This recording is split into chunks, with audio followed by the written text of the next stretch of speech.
नमस्कार दोस्तों, स्वागत है आपका हमारे YouTube चैनल हर्षित एकेडमी पर। दोस्तों, आज हम क्लास 10th की साइंस पढ़ेंगे। आप जानते हैं क्लास 10th की साइंस को 3 पार्ट में डिवाइड किया गया है, फिजिक्स, केमिस्ट्री और बायोलॉजी। पर हम आज फिजिक्स ही आपको पढ़ाएंगे। दोस्तों, आइए हम आपको पहले बताते हैं विज्ञान क्या होता है और विज्ञान से संबंधित कुछ महत्वपूर्ण परिभाषाएं। दोस्तों, विज्ञान क्या होता है? क्लास 6 से आप ये पढ़ रहे हैं। सुसंगठित, सुव्यवस्थित और क्रमबद्ध जैसे विशेष ज्ञान को विज्ञान कहते हैं। Systematic and specific knowledge is called science. दोस्तों, विज्ञान को 3 भागों में बांटा गया है। पहला भाग है भौतिक विज्ञान। भौतिक विज्ञान की इंग्लिश होती है फिजिक्स। भौतिक विज्ञान विज्ञान की वह शाखा है जिसमें हम प्रकृति और प्राकृतिक घटनाओं का अध्ययन करते हैं। प्राकृतिक घटनाएं जैसे इंद्रधनुष का बनना, तारों का टिमटिमाना, ग्रहों की गति आदि, ये सारी प्राकृतिक घटनाएं हम फिजिक्स में ही पढ़ते हैं। दोस्तों, फिजिक्स के जनक अर्थात फिजिक्स के पिता कौन थे? न्यूटन थे। लेकिन आधुनिक फिजिक्स के जनक हैं आइंस्टीन। इसको याद रखिएगा। अगली हेडिंग है हमारी रसायन विज्ञान। रसायन विज्ञान की इंग्लिश होती है केमिस्ट्री। रसायन विज्ञान विज्ञान की वह शाखा जिसमें हम यौगिकों के रासायनिक संगठन व गुण व उपयोग का अध्ययन करते हैं, उसे हम क्या कहते हैं? रसायन विज्ञान। विज्ञान की वह शाखा जिसमें हम यौगिकों के रासायनिक संगठन गुण व उपयोग का अध्ययन करते हैं, उसे हम क्या कहते हैं भैया? रसायन विज्ञान। रसायन विज्ञान के पिता कौन है? लेवासिए। रसायन विज्ञान में जैसे आप जानते हैं ग्लूकोज, तो आपको ग्लूकोज के संगठन के बारे में पढ़ना है। ग्लूकोज किनसे मिलकर बना है? आप जानते होंगे ग्लूकोज कार्बन, हाइड्रोजन और ऑक्सीजन से मिलकर बना होता है। ग्लूकोज के गुण क्या हैं? ग्लूकोज कैसे शरीर में के लिए उपयोगी है, वो सब आप केमिस्ट्री में ही पढ़ेंगे। रसायन विज्ञान के पिता कौन है? लेवासिए। फिर अगली हेडिंग है हमारी जीव विज्ञान। इसकी इंग्लिश होती है बायोलॉजी। जीव विज्ञान क्या होता है? जिसमें हम जीवों के बारे में या जीवधारियों का अध्ययन हम जिस विज्ञान में करते हैं वो हमारा क्या है? जीव विज्ञान। जीव विज्ञान को 2 वर्गों में बांटा गया है। पहला है जंतु विज्ञान, दूसरा है वनस्पति विज्ञान। जंतु विज्ञान की इंग्लिश है बायोलॉजी और वनस्पति विज्ञान की बॉटनी। जंतु विज्ञान की इंग्लिश जूलॉजी होती है। जंतु विज्ञान के पिता अरस्तु हैं और वनस्पति विज्ञान के पिता हैं थियोफ्रेस्टस। कौन है? थियोफ्रेस्टस। जंतु विज्ञान में हम केवल जंतु का अध्ययन करेंगे, वनस्पति विज्ञान में हम केवल वनस्पति विज्ञान का अध्ययन करेंगे। आइए अब हम स्टार्ट करते हैं भौतिक विज्ञान मतलब फिजिक्स। क्लास 10th फिजिक्स का पहला पाठ है प्रकाश। प्रकाश मतलब लाइट। आइए सबसे पहले हम जानते हैं प्रकाश क्या है। प्रकाश क्या है? दोस्तों, इसको थोड़ा ध्यान से समझिएगा क्योंकि प्रकाश ही आपके पूरे चैप्टर में सबसे ज़्यादा नंबर की है। लाइट क्या है? दोस्तों, आप जानते हैं जब हम रात को किसी अंधेरे कमरे में जाते हैं, तो हमारी आँख खुली रहती है तब भी हमको कुछ दिखाई नहीं देता। आँख खुली रहने के बाद भी चीज़ें हमको दिखाई नहीं देती हैं, परंतु जैसे ही वहाँ दिया, दीपक या टार्च जल जाती है, चीज़ें हमें स्पष्ट दिखाई देती हैं। इससे सीधे यह निष्कर्ष निकलता है कि आँख खुली रहने के साथ साथ एक और साधन हमको चाहिए जिसके द्वारा हम वस्तुओं को स्पष्ट देख सकते हैं। तो आँख खुली रहने के साथ साथ हमें जिस साधन का उपयोग करना है जिससे हम चीज़ों को स्पष्ट देख सकें, उसी साधन को हम क्या कहते हैं? प्रकाश। तो प्रकाश की पहली डिफिनीशन यही हो गई। प्रकाश एक प्रकार का भौतिक साधन है जिसके द्वारा हम चीज़ों को स्पष्ट देख सकते हैं। आइए इसको हम लिखते हैं। प्रकाश एक भौतिक साधन है जिसके द्वारा हम वस्तुओं को देख सकते हैं। इसकी दूसरी भी डिफिनीशन है जो कि मोस्ट इम्पोर्टेंट, वो है क्या? प्रकाश एक प्रकार की ऊर्जा है। प्रकाश एक प्रकार की ऊर्जा है जो हमारे दृष्ट ज्ञान को जागृत करता है। या आप इससे भी पढ़ सकते हैं इसको, प्रकाश एक प्रकार की ऊर्जा है जिसके द्वारा हम वस्तुओं को देख सकते हैं। तो ये भी डिफिनीशन आपकी बहुत ही ज़्यादा इम्पोर्टेंट है। आइए अगली हेडिंग देखते हैं।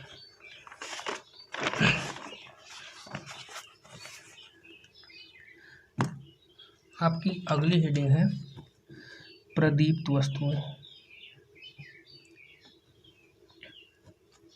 प्रदीप्त वस्तुएं, इसकी इंग्लिश होती है ल्यूमिनस बॉडीज। आइए समझते हैं प्रदीप्त वस्तुएं क्या होती हैं।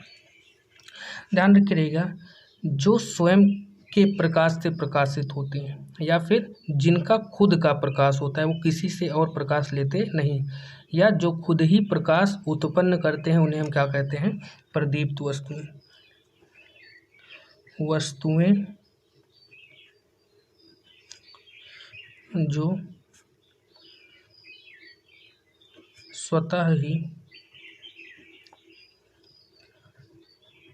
प्रकाश को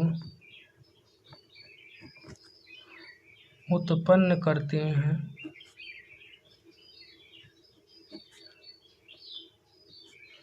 प्रदीप्त वस्तुएं कहलाती हैं। प्रदीप्त वस्तुएं कहलाती हैं। तो याद रखिए रहिएगा, ये इम्पोर्टेंट। इसके एग्जाम्पल्स ही आपको सब क्लियर करा देंगे। एग्जाम्पल, सबसे महत्वपूर्ण एग्जाम्पल इसका है सूर्य, भी मैं आपको बताते हैं पूरे इसके बारे में। फिर जितने भी आपके तारे हैं, सूर्य, तारा, बल्ब, वैद्युत बल्ब, लालटेन आदि। आप जानते हैं सूर्य खुद का प्रकाश उत्सर्जित करता है। सूर्य एक प्रकार का तारा भी है। अगर सूर्य प्रदीप्त वस्तु है तो तारा भी प्रदीप्त वस्तु है। फिर आता है हमारा बल्ब। बल्ब खुद ही प्रकाश उत्सर्जित करता है। ऐसे ही लालटेन हुआ, टार्च हुए, ये खुद ही प्रकाश उत्पन्न करती हैं। तो प्रदीप्त वस्तुएं कौन सी वस्तुएं हैं? जो खुद ही प्रकाश उत्पन्न करती हैं। इसके बाद अगली हेडिंग है अदीप्त वस्तुएं। इसकी इंग्लिश आप खुद लिखना रहेगा, मैं बोल दे रहा हूँ। ल्यूमिनस बॉडीज, अदीप्त की नॉन ल्यूमिनस बॉडीज। बस जस्ट इसी का अपोजिट है। वस्तुएं जो स्वतः ही प्रकाश को उत्पन्न करती हैं प्रदीप्त हैं, जो स्वतः प्रकाश को उत्पन्न नहीं करती हैं वो अदीप्त वस्तुएं हैं। वस्तुएं जो स्वतः प्रकाश को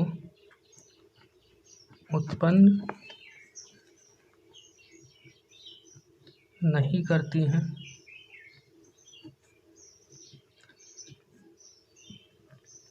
अदीप्त वस्तुएं कहलाती हैं।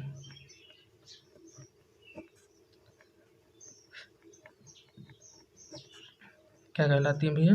अदीप्त वस्तुएं। आपको यहाँ ध्यान क्या रखना है कि अदीप्त वस्तुएं खुद प्रकाश को उत्पन्न नहीं करती हैं। और इसका सबसे इम्पोर्टेंट एग्जाम्पल है चंद्रमा।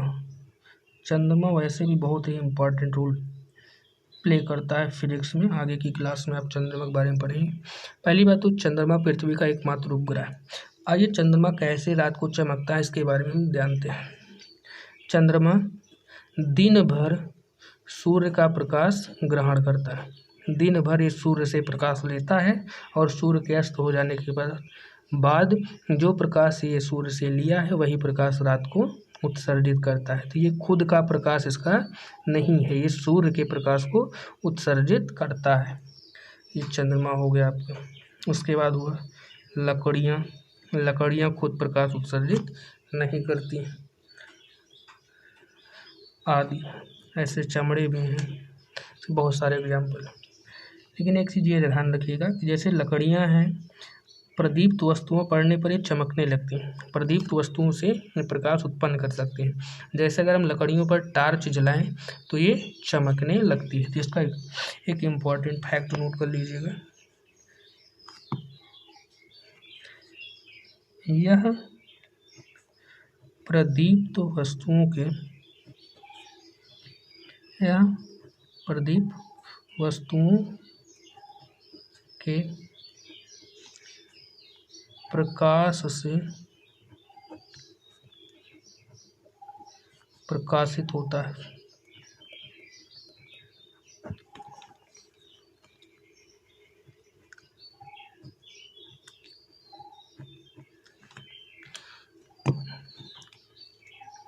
आपकी अगली हेडिंग है प्रकाशिक माध्यम।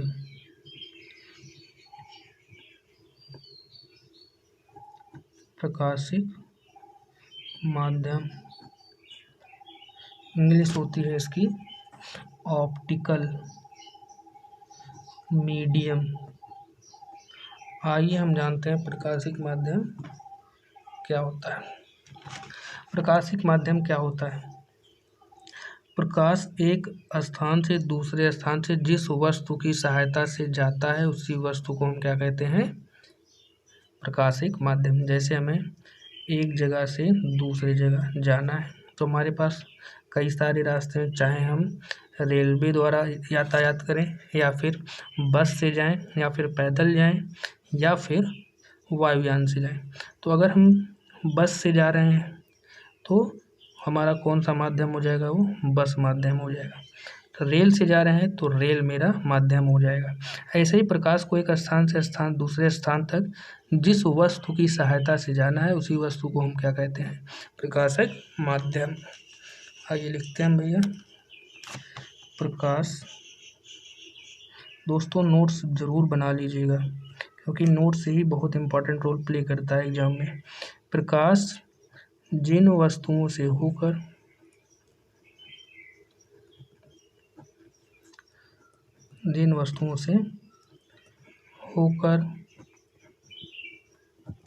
एक स्थान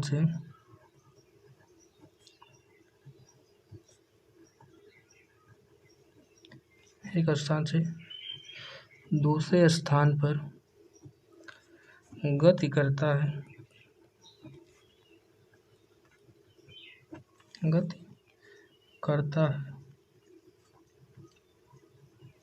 प्रकाशिक माध्यम कहलाता है।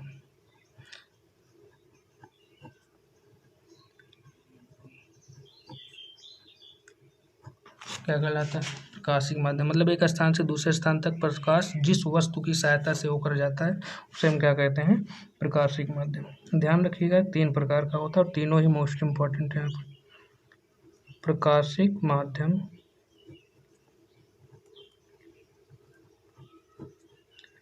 3 प्रकार का होता है।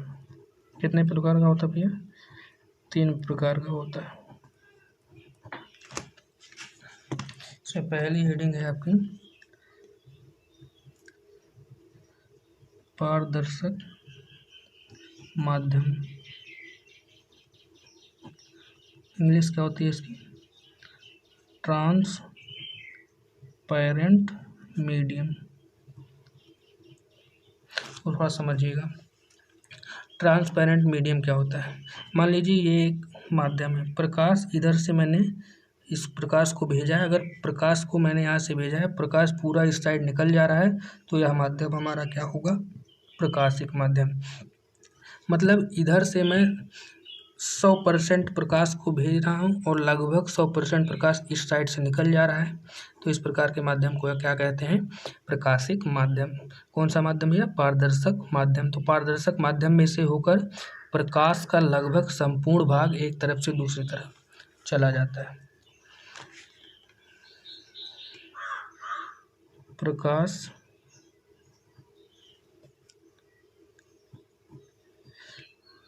यदि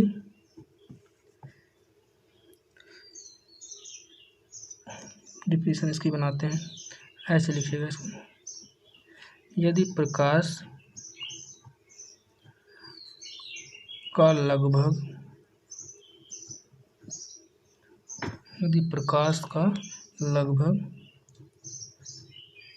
संपूर्ण भाग एक ओर से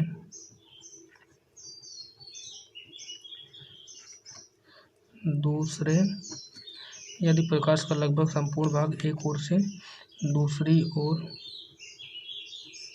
चला जाए तो इसे हम पारदर्शक माध्यम कहते हैं। क्या कहते हैं भैया? पारदर्शक माध्यम कहते हैं। एग्जाम्पल से सब क्लियर हो जाएगा आपका। का एग्जाम्पल है हवा, और क्या है? कांच, और क्या है भैया? जल आदि। दोस्तों, जब हम कभी टार्च जलाते हैं, जैसे यहाँ से हम टार्च जलाते हैं तो इसका प्रकाश ऐसे फैलते हुए पूरा प्रकाश लगभग यहाँ तक चलाता है। मतलब प्रकाश एक ओर से पूरी ओर, इसका लगभग संपूर्ण भाग इधर चला जाता है, एक साइड से दूसरे साइड। इसलिए हवा को हम क्या कहते हैं भैया? पारदर्शक माध्यम। सेम है केस कांच में भी होता है। जब कांच के एक घर में लाइट जलती है तो लगभग लाइट कांच के घर के बाहर भी जलती है। मतलब एक तरफ से दूसरी तरफ लगभग संपूर्ण प्रकाश चला जाता है। तो इस प्रकार के माध्यम को हम क्या कहते हैं? पारदर्शक माध्यम। दूसरा भैया है हमारा पारभासक। पारभासक माध्यम, पारभासक माध्यम, इसकी इंग्लिश होती है ट्रांसल्यूसेंट मीडियम। इसमें क्या होता है? यदि प्रकाश का लगभग संपूर्ण भाग चला गया था, लेकिन इस बार संपूर्ण नहीं, कुछ ही भाग आपको उधर भेजना है। तो यदि प्रकाश का कुछ ही भाग लेकिन बहुत ही कम, 100% में लगभग 2 या 3% बात हो रही है। यदि प्रकाश का कुछ ही भाग आंशिक रूप से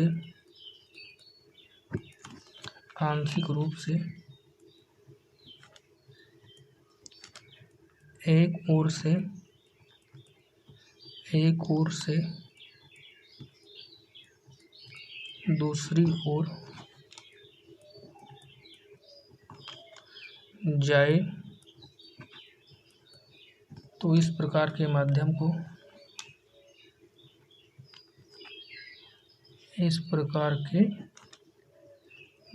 को पारभासक माध्यम कहते हैं। ये भी एग्जाम्पल से भी क्लियर हो जाएगा। घिसा हुआ कांच। दोस्तों, अभी कांच के बारे में मैंने आपको बताया था। कांच के घर में लाइट जलती है, पूरे आसपास उजाला हो जाता है। लेकिन अगर कांच घिस गया हो, कांच को अगर हम क्या करें? घिस दें, तो एक तरफ से दूसरे तरफ प्रकाश का कुछ ही भाग निकल पाता है। ऐसे ही तेल लगा हुआ कागज़। अब दोस्तों, अगर एक कागज़ लीजिए, अगर कागज़ के इस साइड आप लाइट जलाते हैं तो लगभग सारी लाइट इस साइड भी आपको दिखाई देगी। लेकिन इसी कागज़ पे अगर आप हल्का सा तेल रगड़ दें तो प्रकाश इधर से उधर थोड़ा सा ही भाग जाता है। तो तेल लगा हुआ कागज़, तेल लगा हुआ कागज़ आदि। आइए तीसरी हेडिंग देखते हैं, अपारदर्शक। ये भी इम्पोर्टेंट। अपारदर्शक, OPAQUE। अपारदर्शक में क्या होता है? पारदर्शक में पूरा प्रकाश चला गया, पारभासक में थोड़ा सा गया, अपारदर्शक में बिल्कुल भी नहीं जाएगा। आइए लिखते हैं इसकी डिफिनीशन। यदि प्रकाश का बिल्कुल भी भाग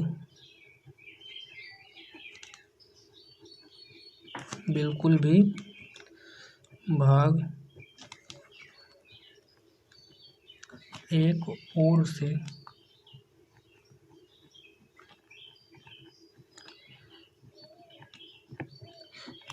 से दूसरी ओर न जाए तो इस प्रकार के माध्यम को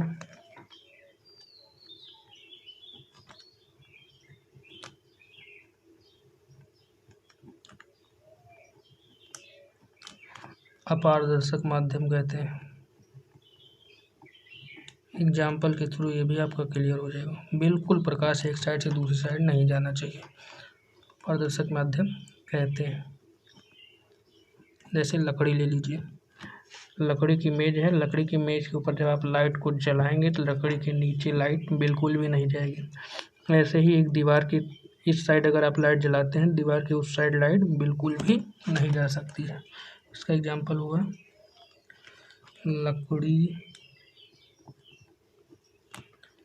कोयला, कम पत्थर, दीवार आदि। आपको प्रकाशिक माध्यम समझ में आ गया होगा। पारदर्शक माध्यम में प्रकाश पूरा एक साइड से दूसरी साइड लगभग चला जाएगा। पारभाषक में बिल्कुल भी नहीं जाता है, थोड़ा सा जाएगा, लेकिन अपारदर्शक में एकदम प्रकाश इधर से उधर नहीं जाता है। आइए अगली हेडिंग देखते हैं। क्या प्रकाशिक किरण क्या होती है? अगली हेडिंग में प्रकाशिक किरण, ये प्रकाश की किरण, इसको कैसे भी लिख लीजिए आप,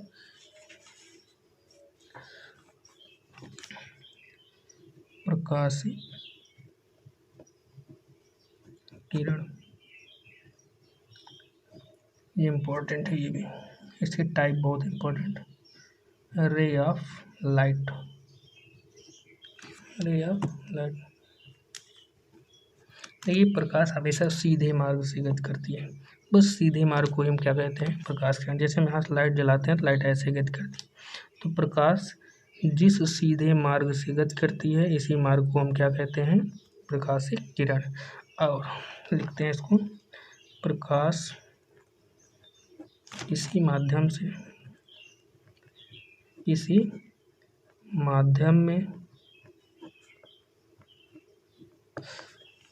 एक स्थान से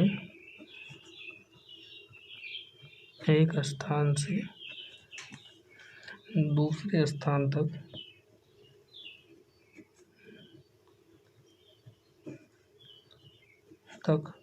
जिस सीधे मार्ग से, सीधा मार्ग कहिए या ऋजुरेखीय मार्ग भी कहा जाता है, जिस सीधे मार्ग से होकर जाता है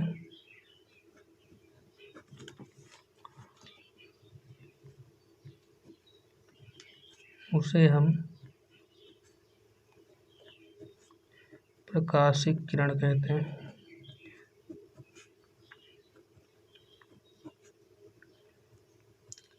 क्या कहते हैं भैया? प्रकाशिक किरण। याद रखिएगा, सीधे मार्ग को, जिस सीधे मार्ग से प्रकाश जाता है उसको प्रकाशिक किरण कहते हैं। लेकिन प्रकाशिक माध्यम भी कुछ ऐसा ही था, वहाँ पे क्या था? जिस वस्तु से होकर गया था वस्तु को प्रकाशिक माध्यम कहा जाएगा और सीधे मार्ग को क्या कहा जाएगा? प्रकाश की किरण। और ध्यान रखिएगा, अगर बहुत सारी प्रकाश की किरण मिल जाए, ढेर सारी प्रकाश किरणों के समूह को हम क्या कहते हैं? प्रकाश किरण पुंज कहते हैं। तो लिखिएगा जरा भैया, प्रकाश किरणों के समूह को प्रकाश किरण पुंज कहते हैं। बीम ऑफ लाइट, प्रकाश किरण पुंज कहते हैं। ये भी 3 प्रकार का होता है, बहुत इम्पोर्टेंट है, काफ़ी कंफ्यूजन रहती है। प्रकाश किरण पुंज 3 प्रकार का होता है।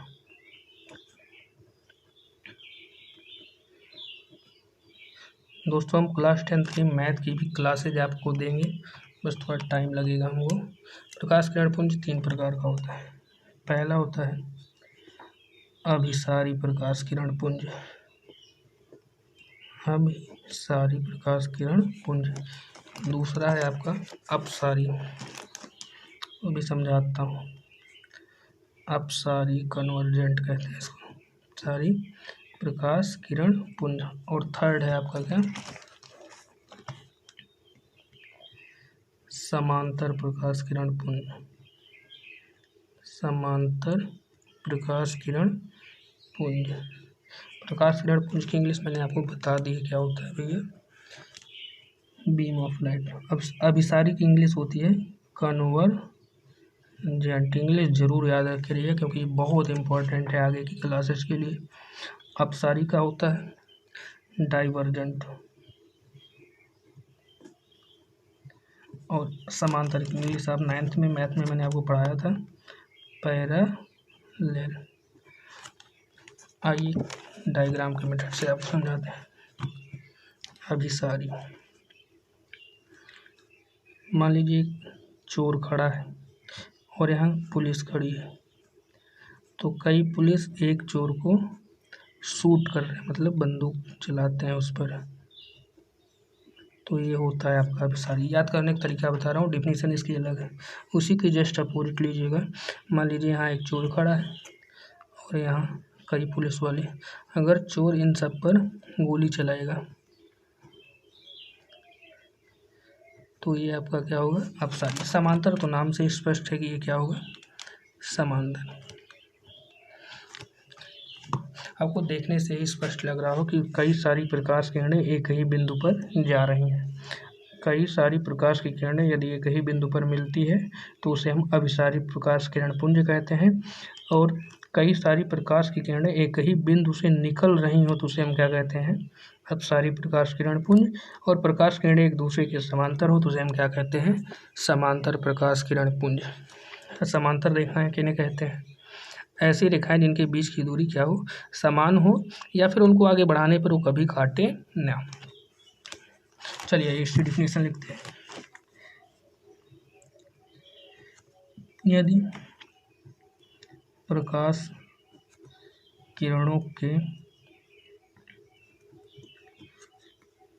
यदि प्रकाश किरणें एक ही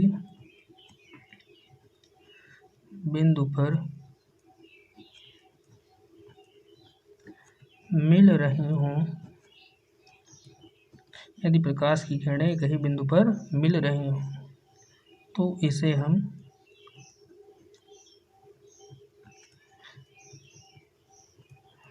अभिसारी प्रकाश किरण पुंज कहते हैं।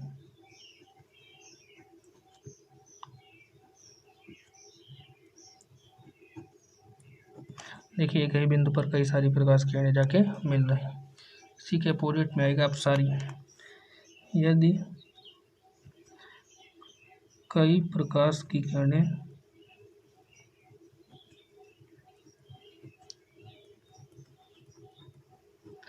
एक ही बिंदु से निकल रही हैं, देखिए एक ही बिंदु से निकल रही हैं, एक ही बिंदु से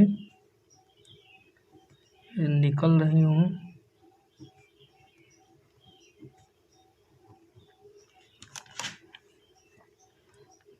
तो इसे हम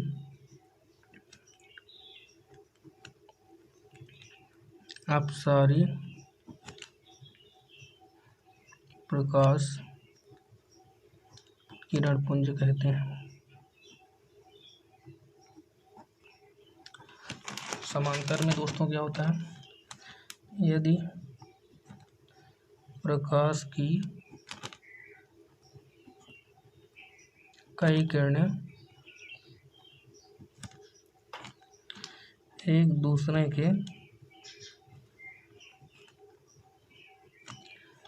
दूसरे के समांतर हों तो इसे हम समांतर प्रकाश किरण पुंज कहते हैं।